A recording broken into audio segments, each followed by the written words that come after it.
ॐ स्थापकाय च धर्मस्य सर्वधर्मस्वरूपिणे अवतारो वरिष्ठाय रामकृष्णाय ते नमः। শ্রী শ্রী ঠাকুর মা স্বামীজির পদপদ্মে প্রণাম জানাই সেই সকল পবিত্র আত্মার পদপদ্মে যারা আজও এই বিক্ষুব্ধ ধরণীর বুকে ধর্মের প্রদীপ জ্বালিয়ে রাখার জন্য সচেষ্ট, সেই সকল পবিত্র আত্মার পদপদ্মে। মঞ্চে উপবিষ্ট সুধীবৃন্দ, একটু আগে যে মঞ্চ থেকে বিদায় গ্রহণ করলেন পূজনীয় ইষ্টপ্রতানন্দজি, এবং আমার সামনে উপস্থিত শ্রীরামকৃষ্ণ ভক্তমণ্ডলী, প্রত্যেককে জানাই নমস্কার, শুভেচ্ছা, অভিনন্দন। 72 বছরের প্রাচীন এই সংঘ 72 বছর ধরে অনেক ঝড় ঝঞ্ঝা, মানুষের অবহেলা ইত্যাদিকে অগ্রাহ্য করে ধিকি ধিকি করে যেখানে জ্বলছে ভক্তের প্রদীপ, সেই সংঘের যে গুটিপয়, সেই সংঘের যে গুটি কয়েক উদ্যোক্তা, তাদেরকে জানাই আমার কৃতজ্ঞতা। আজকের এই বসন্তের বিকেলে ভাঙা হাটে প্রসাদ পাওয়ার পরে আমরা যারা একটু আড়মোড়া ভাঙছি, একটু হাই তুলছি, কেউ কেউ বাড়ির দিকে পাও বাড়িয়ে ফেলেছি, তাদের কাছে একটু আমার সাধ্যমতো আমার প্রাণের দেবতার স্মরণ মনন করার সুযোগ পাওয়ার জন্য। স্বামী বিবেকানন্দ একটি গান মাঝে মাঝে করতে খুব ভালোবাসতেন।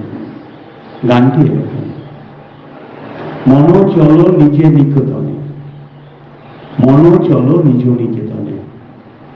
আমাদের অনেকেরই মাঝে মাঝে মনে হয় যে একটু নিজ নিকেতনে যাব। নিজের নিকেতন বলতে কি বুঝি?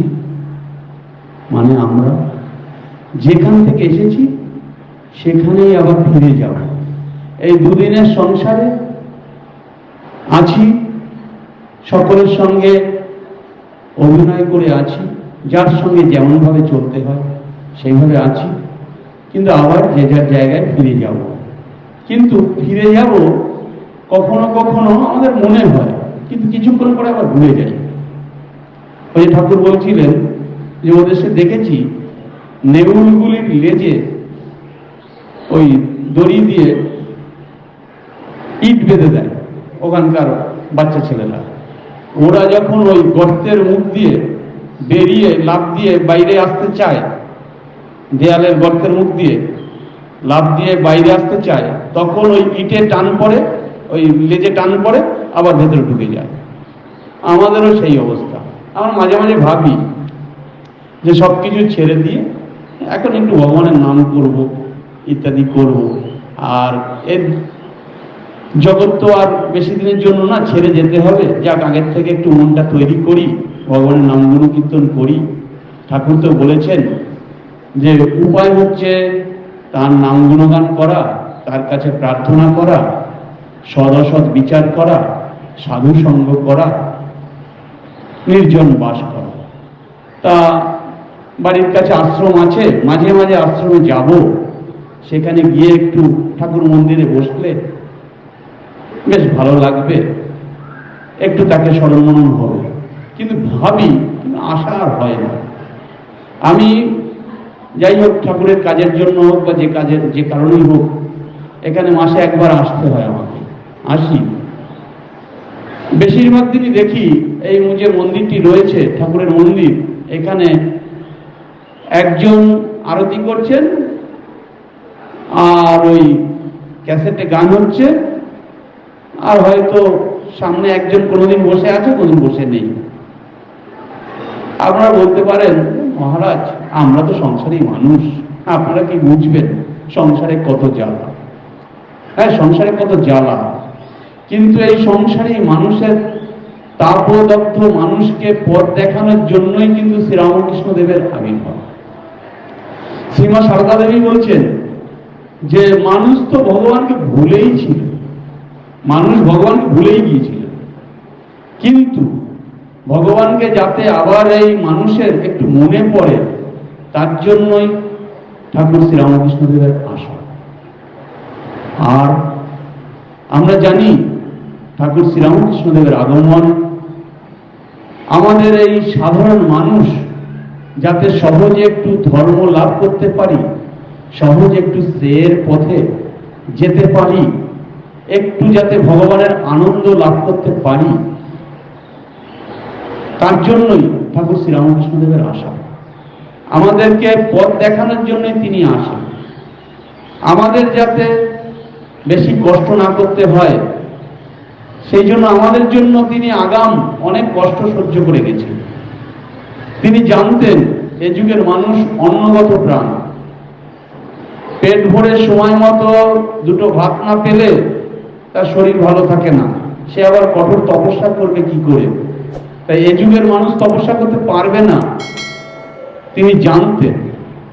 তাই এ যুগের মানুষের হয়ে তিনি আগাম তপস্যা করে গেলেন, কঠোর তপস্যা করে গেলেন। আর তিনি বলে গেলেন যে আমি 16 কলা করে গেলাম, তোমাদের আর 1 কলা করলেই হবে। মানে আমাদের জন্য কঠোর তপস্যা তিনি করে গেছেন, এখন আমরা তার নাম ধরে থাকলেই একটু হবে, কিন্তু সেটুকু আমরা পারি না। আমরা পারি না কারণ আমাদের শরীর মনের দুর্বলতার জন্য, শিথিলতার জন্য, আর হচ্ছে সবার উপরে তো সেই মায়া মোহ এগুলো আছে। তবুও তার নামে ভরসা রেখে, তার কথায় বিশ্বাস রেখে আমরা যদি চেষ্টা করি, তিনি আমাদের পথ দেখাবেনই। আর তিনি তো আমাদের এই মাটিরই মানুষ, তিনি আমাদের বুঝবেন যে আমাদের কোন সন্তানের জন্য কি রকম সাধন দরকার।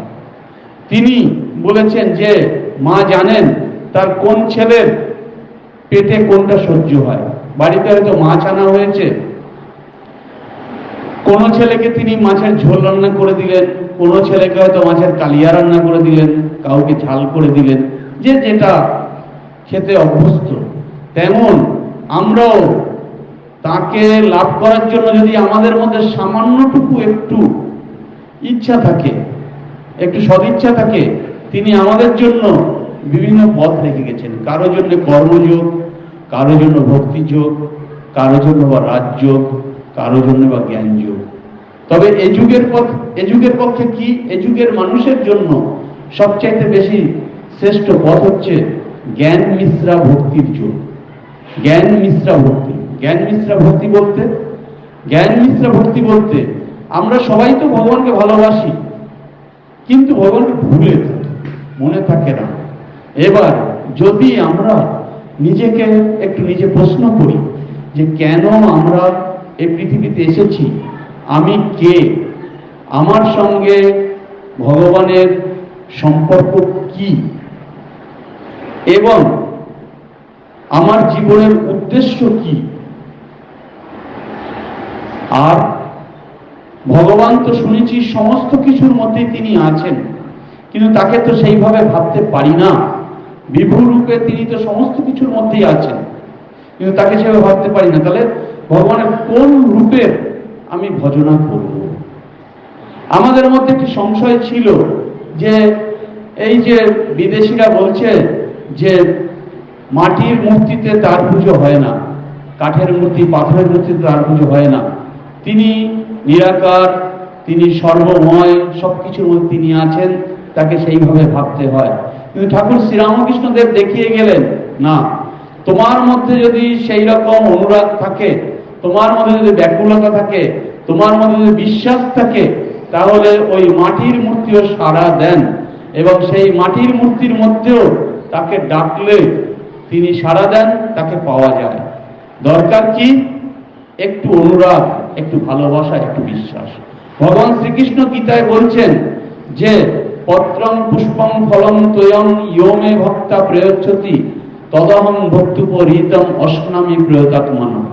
কিন্তু আমরা সেসব কথা ভুলে গিয়েছিলাম, আমরা সেসব কথা জানতাম না যে আমাদের এই শাস্ত্র গীতাতে এত সুন্দর কথা ভগবান বলেছেন এবং ভগবান আমাদের জন্য আছেন। তিনি আমাদেরকে তাকে পাওয়ার জন্য কঠোর পরিশ্রম করতে হয় না, বিরাট বিরাট ভোগরাগ দিতে হয় না, বড় পুজো আর্চা করতে হয় না, তার তীর্থযাত্রা ইত্যাদি তপস্যা এসব করতে হয় না। শুধুমাত্র একটু তাকে যদি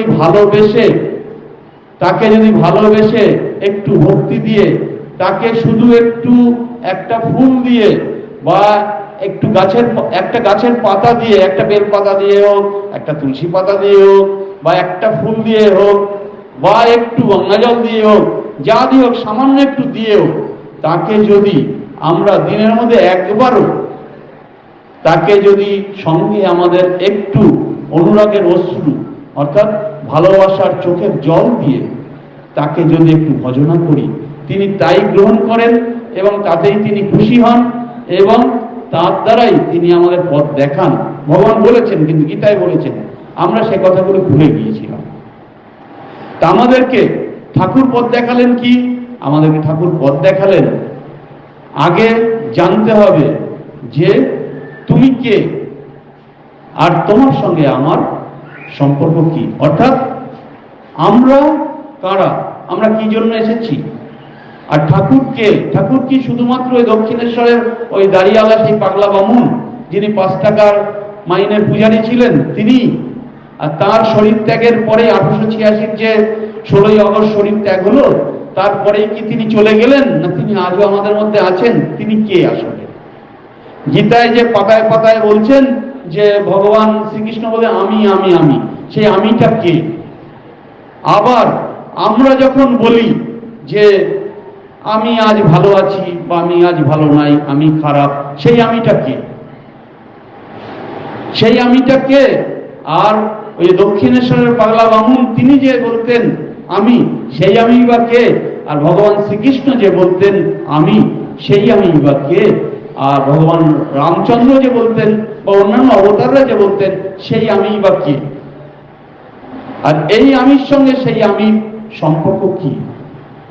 ভারতবর্ষের ধর্ম সাধনা দেখিয়ে গেল যে আমি বলতে হচ্ছে সেই যে বিরাট চৈতন্য, যে চৈতন্যে এই জগৎ জড়ে আছে, অর্থাৎ সোজা কথায় বললে সেই শক্তি বলি বা সেই ব্রহ্ম বলি, যাই বলি, শাস্ত্রের কঠিন কথার দিকে না গিয়ে আমরা সহজভাবে একটু ভাবি যে যার ইচ্ছায় এই জগৎ চলছে, যার ইচ্ছায় রোজ ঠিক সকালে সূর্য উঠছে, আবার মধ্যাহ্নে সেই সূর্য ঠিক যেখানে থাকার কথা সেখানে থেকে ঠিক সেইভাবে কিরণ দিচ্ছে, আবার অপরাহ্নে সেই সূর্য অস্তগামী হচ্ছে, রোজ ঠিক সময় তো ঠিক ঠিক কাজগুলো করে যাচ্ছে, নদীটি যেভাবে প্রবাহিত হচ্ছে সে সুস্বাদু জল দিচ্ছে, দিয়ে আমাদের তৃষ্ণা মেটাচ্ছে, আবার গ্রীষ্মের যখন তাপদাহে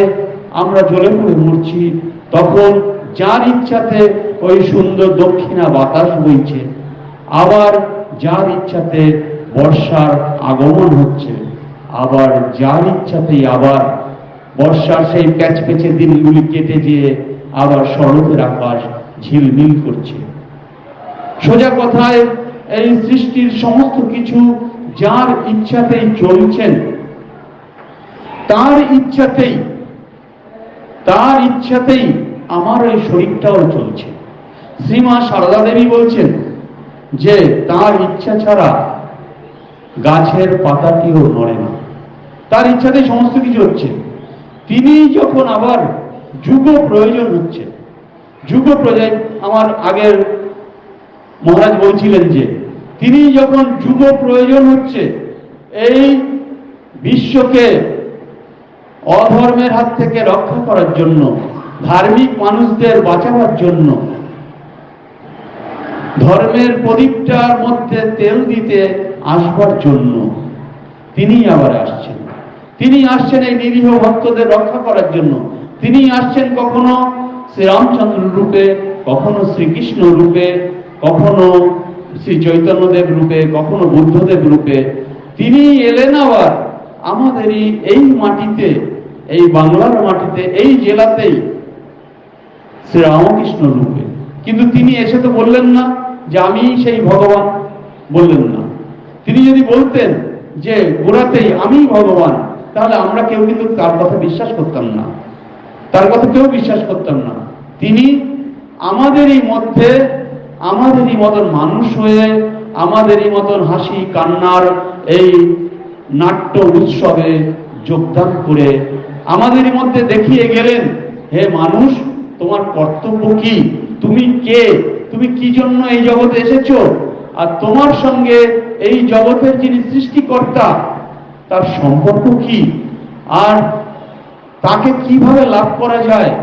আর তাকে তো তোমরা ভুলেই আছো, ভুলে থেকে এই জগতের মায়াতে, ভুলে থেকে জগতে বৃথা কষ্টই পাচ্ছ। জগতে বারবার আসছো যাচ্ছ, কষ্ট পাচ্ছ, সেই পুনরপি জননাম পুনরপি জননী জঠরে শয়নম। বারবার তুমি বলছো যে এই জগৎটা বড় কষ্টের, বড় কষ্টের, আর আসবো না, এবার মরলে বাঁচি। কিন্তু যখন তোমার সেই মৃত্যুরূপী বন্ধু তোমার কাছে আসছে, তোমাকে এসে হাত ধরে বলছে এসো, তখন তুমি বলে না না না, আমি তোমার কাছে যাবো না, আমার আরো কটা দিন বাকি। আসলে আমরা যখন দুঃখ কষ্টে থাকি তখন অনেকেই বলি আর পারি না, এবার মরলে বাঁচি। কিন্তু সত্যি যদি মৃত্যু দেবতা আমার কাছে আসে, এসে যদি বলে এই চলো, তোমার বড় কষ্ট এখানে, তুমি আমার সাথে চলো, তার সঙ্গে কি আমি যাব? সেই যে সেই মজার গল্পটা, ওই এক বুড়ি, তার নিজের মধ্যে কেউ ছিল না, বিধবা। সে ওই ঘাস কাটত, ঘাস কেটে বস্তা ভর্তি হলে সেই বস্তার ঘাস বিক্রি করে যে 2-4 পয়সা হতো, তাই দিয়ে একটু চাল কিনে দুটো ভাত ফুটিয়ে খেত, এইভাবে বেঁচে থাকত, কষ্ট করত। তা একদিন প্রচুর ঘাস কেটে ফেলেছে, ঘাস কেটে বস্তাটা ভর্তি করেছে, বস্তাটা একটু ভারী হয়ে গেছে, তা বস্তাটা মাথায় তুলতে পারছে না সে। তখন সে বলছে কষ্ট করে, আর পারি না, এবার মরলে বাঁচি, হে ঈশ্বর আমায় নিয়ে চলো, আমি আর এই জগতে কতদিন থাকবো, কতদিন আর এত কষ্ট ভোগ করবো, আমি তো আর পারি না, আমাকে নিয়ে চলো। তা ভগবান বিষ্ণু এই বুড়ির এই কষ্ট দেখে কাতর হয়ে উঠলেন। তিনি তাড়াতাড়ি ছুটলেন বুড়ির কাছে, এসে বলছেন চলো বুড়িমা চলো, চলো বুড়িমা চলো। বলছে কোথায় রে, কোথায় যাব, তুই আমাকে কোথায় ডাকছিস? না তুমি এই যে ডাকলে, তুমি তো আমাকে ডাকলে, আমাকে বৈকুণ্ঠে নিয়ে চলো, আমাকে স্বর্গে নিয়ে চলো, আমি আর এই কষ্টের পৃথিবীতে থাকবো না। আমার বৈকুণ্ঠের কেষ্ট এসেছে রে, তুই কেষ্ট কে বললো? তুই আমাকে নিয়ে যেতে এসেছিস, তুই যদি পারিস তো আমার এই বস্তাটাকে মাথায় তুলে দিত, আমার এখন যাবার সময় নেই বৈকুণ্ঠে। তুই যে কেষ্ট আমি বিশ্বাস করবো কি করে? যা, তোর সঙ্গে আমি যাব না। তুই যদি পারিস, আমার দুঃখে যদি এতই কাতর হোস, তা বাবা আমার মাথায় ঘাসের বস্তাটা তুলে দে, আমার বেলা বয়ে যাচ্ছে, এই ঘাস নিয়ে যেয়ে বাবুদের বাড়িতে দিতে হবে, তারপর পয়সা নিতে হবে, তাই দিয়ে চাল কিনতে হবে, তারপর দুটো ফুটোতে হবে, খেতে হবে, কখন খাবো, খেতে খেতে তখন সন্ধ্যা হয়ে যাবে। তুই পারলে মেলা বকিস নে তো, আমার মাথায় এই ঘাসের বস্তাটা তুলে দে। আমরা ভগবানকে কিন্তু চিনতে পারি না, কেউ চিনতে পারি না। এবারে ভগবান এলেন, ছদ্মবেশে এলেন, এসে আমাদেরকে মুক্তির পথ দেখিয়ে গেলেন, কিন্তু আমরা কেউ চিনতে পারলাম না, আমরা কেউ চিনতে পারলাম না। তবুও তিনি আমাদেরই দুঃখে কষ্টে কাতর হয়ে যাবার আগে শেষ বেলায় হাটে হাড়ি ভেঙে দিয়ে গেলেন। হাটে হাড়ি ভেঙে দিয়ে গিয়ে আমাদেরকে বলে গেলেন যে হে মানুষ, তুমি নিজেকে চেনো, নিজেকে জানার চেষ্টা করো। আর বলে গেলেন, আমাদের কষ্টে কাতর হয়ে বলে গেলেন যে এই তোর ভেতরে কে আছে এইটা জানলেই হবে, আর এর ভেতরে কে আছে তাই জানলেই হবে, আর বাকি কিছুর দরকার নেই। আর তিনি কি বললেন? তিনি বললেন ভগবানের সঙ্গে একটা তুমি আমি সম্পর্ক পাতাতে হবে। ভগবান আমার অতি আপনার জন, এই আপনার জনের সঙ্গে একটা তুমি আমি সম্পর্ক বাঁধাতে হবে, আর তাকে আন্তরিকতা দিয়ে, ব্যাকুলতা দিয়ে, কেঁদে কেঁদে তার কাছে যদি আমি আমার মনের বেদনা জানাই, তিনি শুনবেনই শুনবেন। তিনি তো পতিতপাবন। তিনি যদি পতিতপাবন না হন, তিনি যদি আমার কথা না শোনেন, তাহলে কে শুনবে আমার কথা? তিনি নিজে তার জীবনে দেখিয়ে গেলেন। তিনি শুধু মুখের কথা বললেন না, তিনি শুধু বললেন না যে ওই মাটির মূর্তি কথা বলে, তিনি নিজে কঠোর সাধনা করে দেখিয়ে গেলেন। আপনারা তো আজকাল সবাই জানেন, এই টেলিভিশনের জন্য বা অন্যান্য কারণে সবাই আজকাল শ্রীরামকৃষ্ণ দেবের জীবনী সবাই জানেন। তিনি কতটা কাতরতা নিয়ে, কতটা ব্যাকুলতা নিয়ে, কতটা আন্তরিকতা নিয়ে সেই মাকে কেঁদে কেঁদে জানাতেন যে মা দেখা দিবি না? আর একটা দিন তো চলে গেল, আর কবে দেখা দিবি? আমরা কি কখনো নিজেকে জিজ্ঞাসা করেছি যে আমাদের মধ্যে কখনো এরকম ব্যাকুলতা আসে কিনা?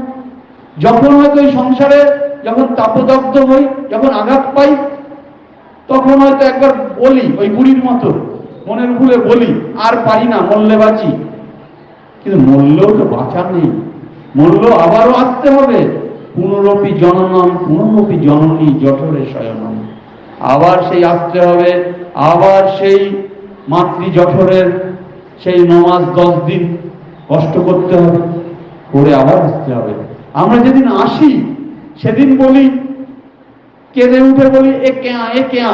বাচ্চাটা তখন ক্যাঁ ক্যাঁ করে কেঁদে উঠে না, অর্থাৎ বলে যে ছিলাম ভালো, মাতৃ জঠরে ছিলাম, তাও ভালো ছিলাম, যোগে ছিলাম, জঠরে ছিলাম, যোগে ছিলাম, ভূমিতে পড়ে এ কোথায় এলাম, এ কেয়া বলে কেঁদে ওঠে। বাচ্চাটা কেঁদে ওঠে, বলছে কোথায় আসলাম, সবকিছু অচেনা অজানা জায়গা, এ তো বড় কষ্টের জায়গা দেখছি। যেই পড়লাম, মাটিতে পড়লাম, অমনি আমার একটা আঘাত লাগলো, আঘাত দিল একটা।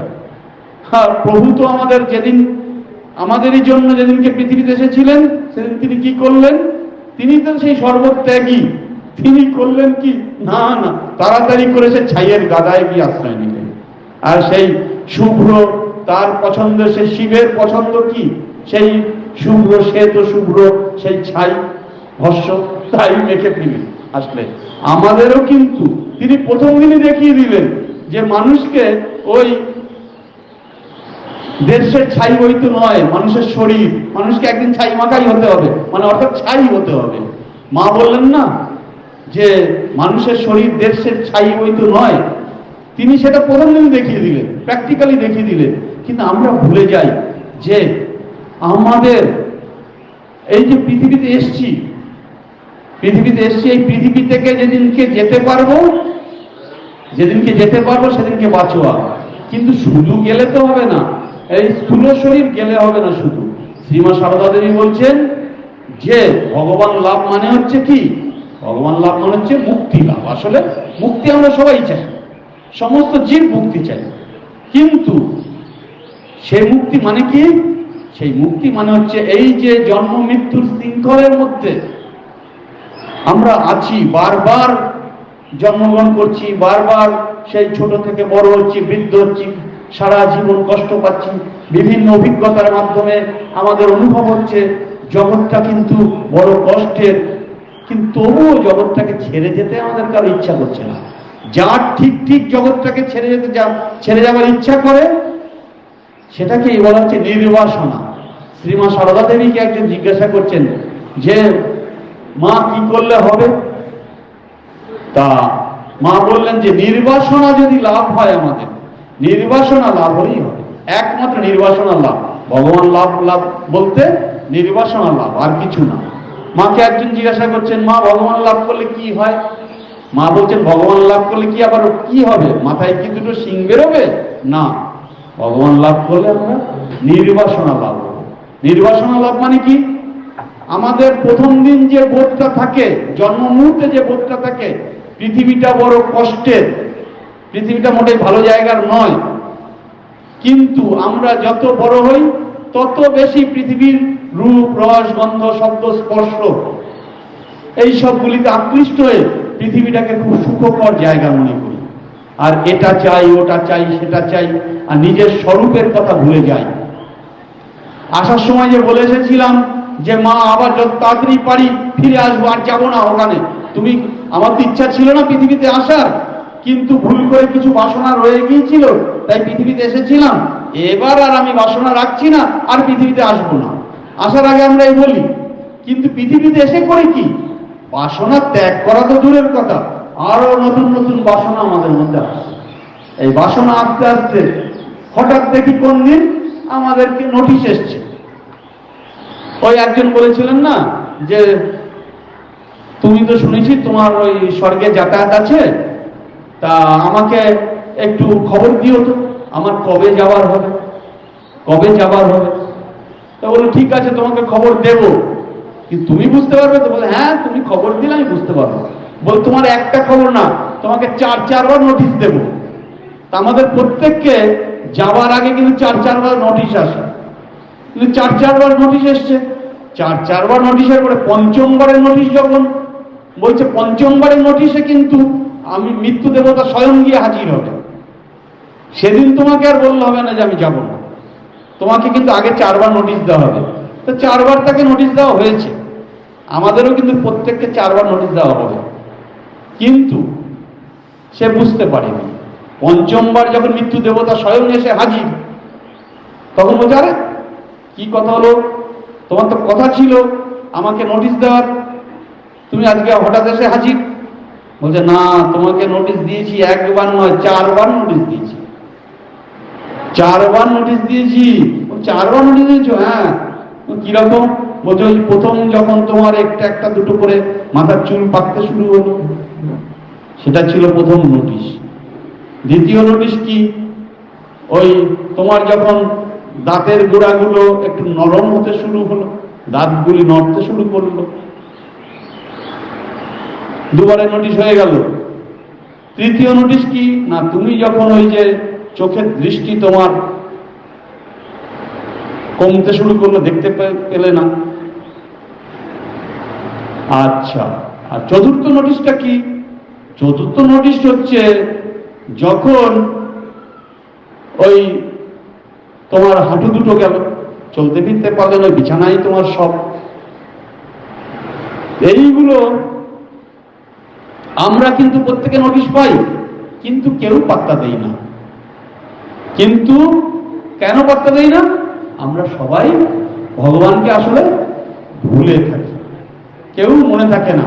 আমরা প্রত্যেকেই কিন্তু সেই একই রেলগাড়িতে চড়েছি, একই রেলগাড়িতে চড়েছি, কেউ কাউকে আসলে চিনি না। এক একজন এক এক স্টেশনের থেকে উঠেছি, এক একজন এক এক স্টেশন উঠেছি, আবার এক একজন এক এক স্টেশনে নেমে যাব, কিন্তু কে কোন স্টেশনে নামবো কেউ জানি না। এবার এরই মধ্যে ওই কামরার, রেলের কামরায় বিভিন্ন জনের সঙ্গে আমরা আত্মীয়তা করে ফেলি।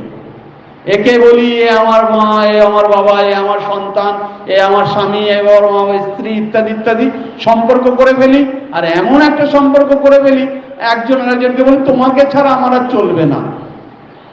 এইভাবে আমরা চলে ফেলি, আমরা সম্পর্ক করে ফেলি, কিন্তু কেউ কখনো জানি না কে কোন স্টেশনে নামবো, মানে আমার নোটিশ কবে আসবে, আমার নোটিশ কবে আসবে আমরা জানি না। কিন্তু যেদিন নোটিশ আসবে সেদিন কিন্তু আর আমাকে দেরি করলে হবে না, মানে যেদিন আমার অন্তিম ক্ষণ আসবে সেদিনকে আমার আর দেরি করলে হবে না। তা আমাদের এই ধর্ম কর্ম ইত্যাদি যা কিছু, তা যদি কিসের জন্য? ঠাকুর বলছেন আগে তোমাকে জানতে হবে তুমি কে, তুমি কি জন্য এসেছো, মোটামুটি কতদিনের জন্য এসেছো, আর এই জগতে যাদের সঙ্গে আছো তাদের সঙ্গে তোমার সম্পর্ক কি, আর এই জগতের যিনি সৃষ্টিকর্তা তার সঙ্গেই বা তোমার সম্পর্ক কি। এই দুটো সম্পর্ক করে তার সঙ্গে যদি একটা তুমি আমি সম্পর্ক, মানে অর্থাৎ ঈশ্বরের সঙ্গে একটা তুমি আমি সম্পর্ক করে এইটা তুমি একটু বুঝে নাও যে এই জগৎটায় এসেছি আমি, আমার নির্দিষ্ট কিছু কার্যক্রম আছে, সেই কাজগুলি হয়ে গেলেই কবে যেতে হবে জানি না, কিন্তু একদিন আমাকে যেতে হবে। আর সেদিন কিন্তু কিছু আমার ওই বাকি রাখলে হবে না, জমা খরচের যে খাতাটা এদিক আর এদিক দুটো সমান রাখতে হবে, তখন আর আমার কিছু বাসনা রাখলে হবে না। এই বাসনা ত্যাগ আমাদের প্রত্যেকে করতে হবে। এই বাসনা ত্যাগ কিভাবে করতে হবে তার প্রকৃষ্ট জীবন দেখিয়ে গেলেন শ্রীরামকৃষ্ণদেব, শ্রীমা সারদা দেবী। দেখুন তো ঠাকুর শ্রীরামকৃষ্ণদেবের জীবনের একটা ছোট্ট ঘটনা দেখুন। ঠাকুর শ্রীরামকৃষ্ণদেব তখন 27-28 বছর হয়ে গেছে, দক্ষিণেশ্বরে আছেন। মানে দক্ষিণেশ্বরে তখন প্রায় 27-28 বছর হয়ে গেছে। দক্ষিণেশ্বরে তিনি দেখেন রাজ অতিথি হিসেবে ছিলেন। রানী রাসমণি তাকে কত শ্রদ্ধা করতেন। রানী রাসমণির জামাতা তাকে তো বাবা বলে ডাকতেন, ইষ্ট বলে ডাকতেন, গুরুদেব বলে ডাকতেন, ঈশ্বর বলে জানতেন। রানী রাসমণির জামাতা মথুরবাবু তার ভেতরে একাধারে শিব ও একাধারে কালীকে দেখেছিলেন। সেই মথুরবাবু চলে যাওয়ার পরে তার ছেলে আমলে ঠাকুরের ভাগ্নে হৃদয়রাম একটা ভুল করে বসেছিলেন। কি ভুল করেছিলেন আপনারা জানেন। হৃদয়রাম তখন যেমন মামা যেমন পরমহংস হচ্ছে, মামা তো পরমহংস হয়ে মামিকে পুজো করেছিলেন, আমারও তাহলে এরকম কাউকে একটা পুজো করতে হবে, পুজো করলে আমিও পরমহংস হতে পারবো, এরকম তার ভাবনা। তা কাকে পুজো করি, কাকে পুজো করি? হৃদয়রাম তখন একদিন পুজো করে বসলেন কি, মথুরবাবুর নাতনিকে পুজো করে বসলেন। ওই তৈলক্যবাবুর মেয়েকে পুজো করে বসলেন। তৈলক্যবাবুর মেয়েকে কে পুজো করলেন? হৃদয়রাম। হৃদয়রামকে ব্রাহ্মণের ছেলে, হৃদয়রাম মুখোপাধ্যায়। আর পুজো করলেন কাকে? তৈলক্যবাবুর মেয়েকে। সে কে? সে হচ্ছে জাতিতে সদ্য নিচু জাত, তার মেয়েকে পুজো করলেন।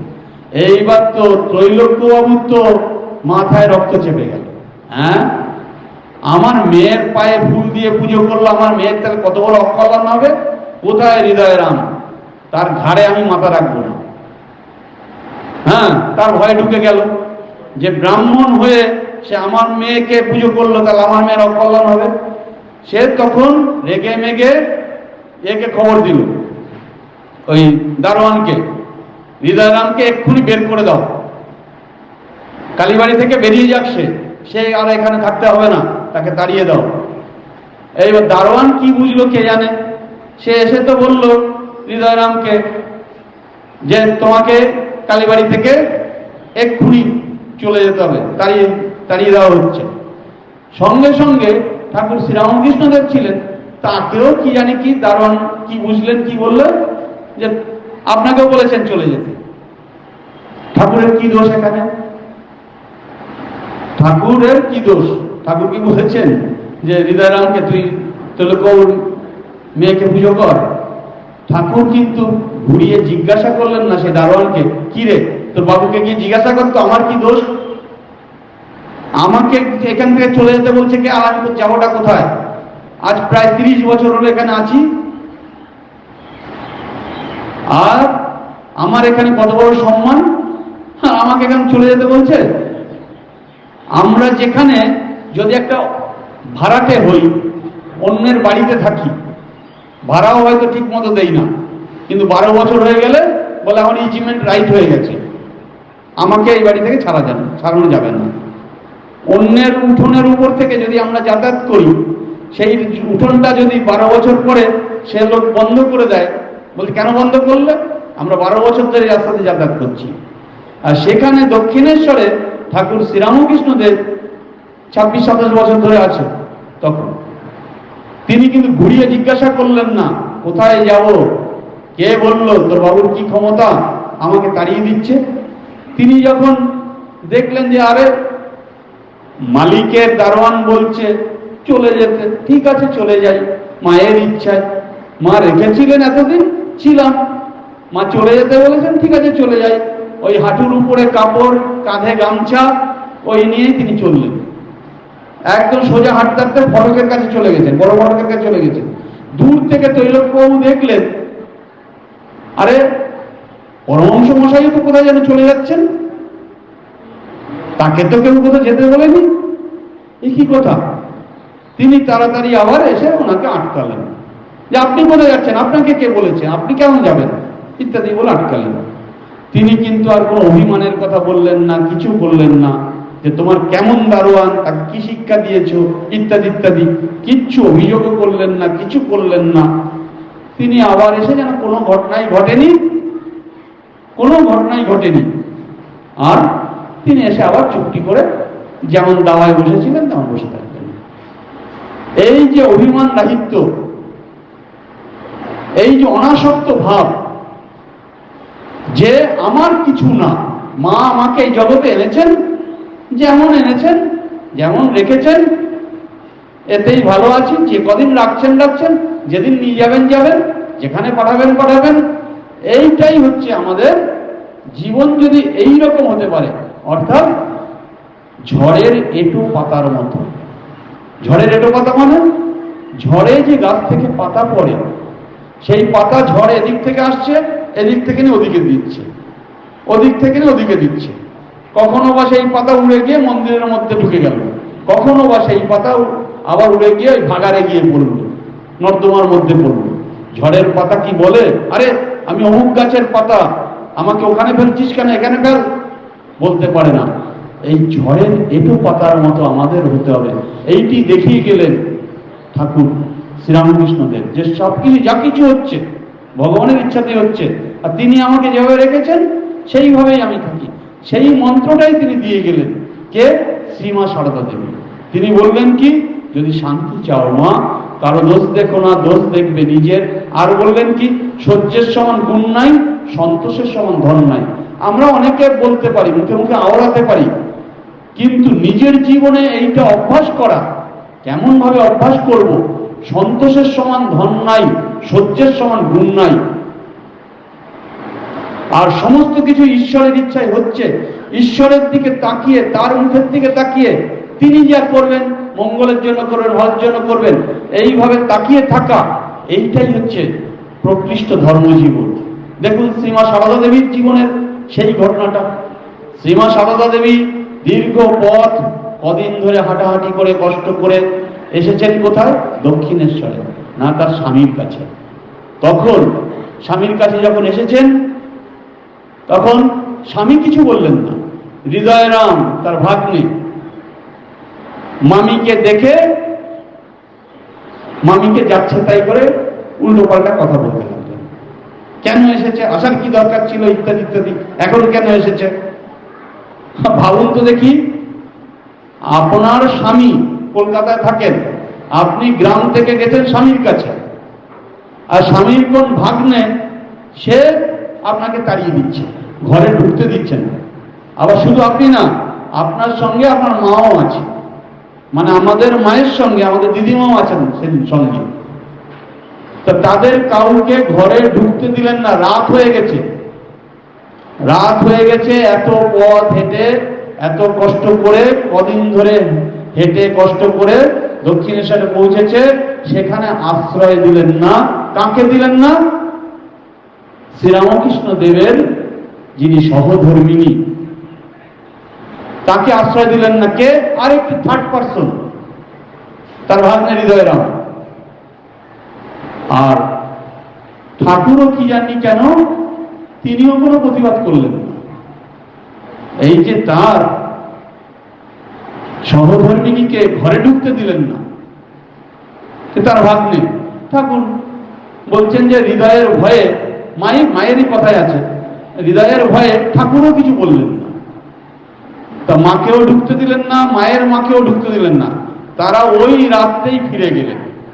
রাতটা ওই কলকাতায় এক জ্ঞাতি ভাই ছিল, তার বাসাতে আশ্রয় নিয়ে পরের দিন আবার হাঁটতে হাঁটতে জয়রামবাটি কামারপুকুরে ফিরে গেলেন।